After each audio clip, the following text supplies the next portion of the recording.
যেহেতু ওল্ড প্লেয়াররা এখনো গেম খেলে, তো তাদের উদ্দেশ্যে আমি কিছু কথা বলি। ভাই, আপনার কি মনে আছে সে র্যাঙ্ক পুশের কথা? আপনার কি মনে আছে প্রাইভেট ছুটি হওয়ার পর সবাই একসাথে মিলে কাস্টম খেলা, ডায়মন্ড টপ আপ করে ডিজে আলোক নেওয়ার ফিলিংটা, বন্ধু বান্ধবকে বারবার দেখানো, মামা আমার অ্যাকাউন্টে তো ডিজে আলোক আছে, তোর কাছে কি আছে? আরে বন্ধু, আজকে আমি একলা বিয়ার র্যাঙ্ক খেলছি, 6 কিল করছি, তুই কই আছিলি?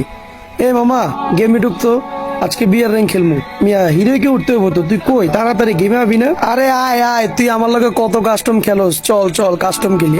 আরে বটের ঘরে বট, তুই মারতে পারস না, উদয় দিয়ে আমগো লগে খেলতে আইছস, তুই আমগো লগে পারস বেটা, উদয় কাস্টম চ্যালেঞ্জ দে। আরে বন্ধু, রাতে বের হইস তো, সবাই মিলে কাস্টম খেলবো আজকে, 4-5 জন মিলে মনে করে একসাথে মিলে জিলে খেলবো, দেখবো কে কত কিল করতে পারে। দেখ তো মামা, কি বিরক্ত লাগে। এই 10টার দিকে আপডেট দিছে, বিকাল 5টা পর্যন্ত আমরা কোনো গেমে ঢুকতে পারবো না, এত বড় আপডেট দিলে হয়? এখনকার ভাই আপডেট গুলা জাস্ট 20-30 মিনিটের।